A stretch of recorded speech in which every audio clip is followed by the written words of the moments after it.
Cal Poly's library database. And those of you who took 134, did you go over this in 134? Okay, so this is going to be a refresher for some of you. The first thing you want to make sure is if you don't live on campus, you're signed into your portal. Okay, because this is free in the sense that your tuition pays for it for Cal Poly students, and once you leave Cal Poly, you won't have access to this again. So I always go just straight to library.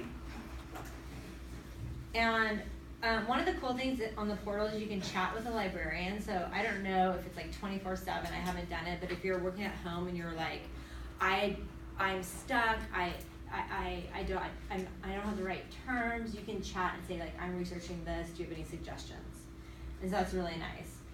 And basically what I do is I just go straight to the website, which is,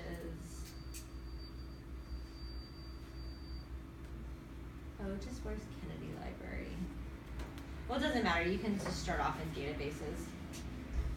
So whether you go to Kennedy Library or not, you can go to databases. My favorite database is Academic Search Premier. Okay, it just is a comprehensive, like you can read it, peer-reviewed scholarly journals in basically everything. So I go to Academic Search Premier, and I'm just gonna search organic farming, okay? I don't think that's anyone's topic, so I'm trying not to. And if I just press search, what's gonna come up is. You spelled farming wrong. Thank you. I was like, what the heck? So if I just click search, I'm gonna get 5,499 results, okay? And I'm gonna wanna narrow that down. So one of the things you wanna do, I always say first, is bring the publication date up. To at least, you wanna try 10 years. I mean, depending on your topic, maybe even 2003, and that's gonna update it and bring us down to 4,700, because we don't need information on organic farming from 1973 probably, right? As a matter of fact, if you're using an APA, they require your information to be within the past 5 years, unless it's like, well, don't worry about that. So you can do, what I always do is I always go to the thesaurus term and say like, okay, well, do I want to talk, maybe I'm talking about, organic foods. Actually, that was my topic. Like I started with wondering about organic farming, but now I'm curious about organic foods. So let's say I click on this and it updates it. And here we go, right? And so now you have still 230. You can even go down to like the subject and narrow it down further, like, you know, organic farming and organic foods together, and you'll see that there's 8, and all this kind of stuff. So it's up to you. But what you need to do is realize that you want to get peer-reviewed articles, right? Because how many do you have to have for your essay? 4. You have to have 10 sources total, and 4 have to be peer-reviewed. So all you have to do, it's so easy, is click this button, Scholarly Peer-Reviewed Journals. Boom. And now you have 87. Okay? That's all you have to do is press that button. And so no matter what database you're on, they all kind of look the same, and you can filter it however you want, or you could add, maybe this is something, the effects of organic versus conventional farming of strawberry growth. And obviously you can also, this sometimes helps because sometimes it pops up like, we only want English unless you're very, skilled in Portuguese, which some people may be. So this is my favorite, Academic Search Premier. You can also do this, which is search and find databases. Let me see. Every quarter they change everything. It just kills me.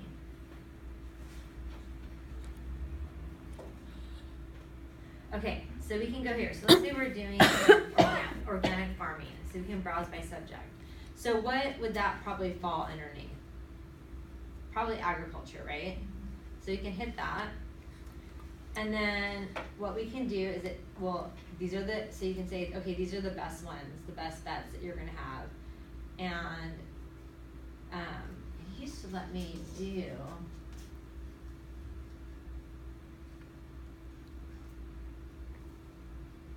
well, you can look at those as well. But there used to be one that used to let me, where is it?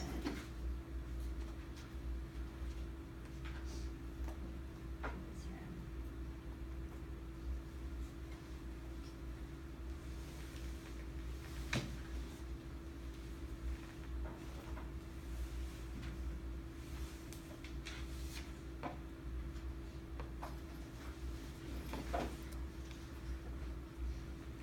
Okay, so you can just use this, and let's say we do organic farming, let's do United States, and it's gonna search.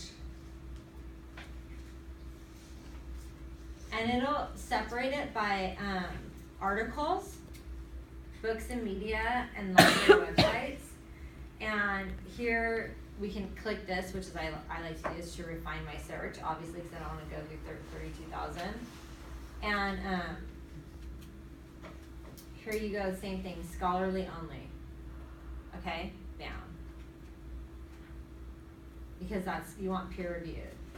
So I mean, it still brings us to 10 to 18,000. So you might want to go down and look at more. You want to move the dates, obviously, and you can say, well, it depends. I'm looking for issues in sustainable development or agriculture, or whatever, and you can see how there are obviously English is what you probably want. And there are even more search options, okay? One of the things you don't want to do, and it's weird that they do this, is go to Google Scholar. So if we go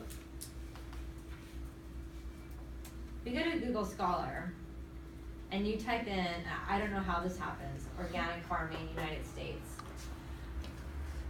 To me, this is just like fairy dust and magic, because I don't understand computers. It basically tells you, find it at Cal Poly. Because what you have here now are 726,000 results. You can change some of it, but you can't necessarily put in peer reviewed. You don't necessarily know if these are peer reviewed. And oftentimes you'll have to pay for it. So it's like, even Google Scholar is telling you, duh, you go to Cal Poly, they have these articles, it's free.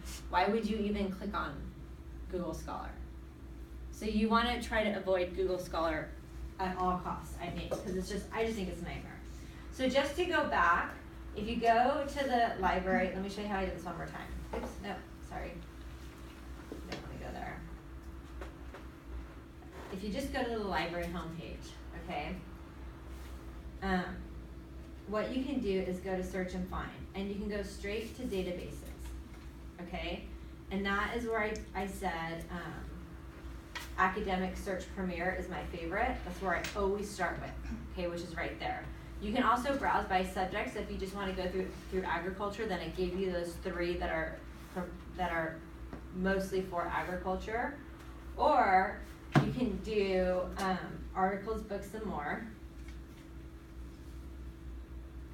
And just hit articles, and you can do this, and it's going to search like it did before, organic farming in the United States. It's going to search everything, books and media, and media options are great too, because it'll give you, videos and stuff. And library websites tend to go with classes and stuff. And then obviously you click here to refine your search, which you want to do, because you don't want to deal with 36,000. So does this all make sense to you? Mm-hmm. Do you see how easy it is?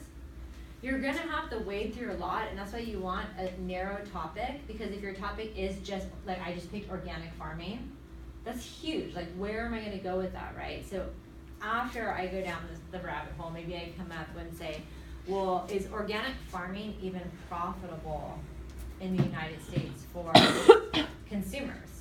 Right? Because I know if I go to Whole Foods and buy their strawberries, I'm paying $10 versus Trader Joe's. Or even the fact, I just learned this, that when you go to Trader Joe's and it says organic, and you buy like, let's say you're health conscious and you buy organic, if it was made outside of the country, like in Mexico or Chile or whatever, let's say they're grapes from Chile, they get sprayed as soon as they come into the United States with pesticides.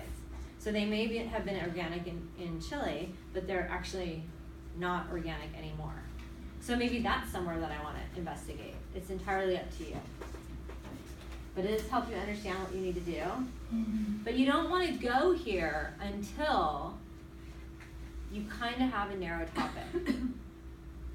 Wait, so is it okay if like our part 1 is like morphed a lot, just to be like a lot more specific?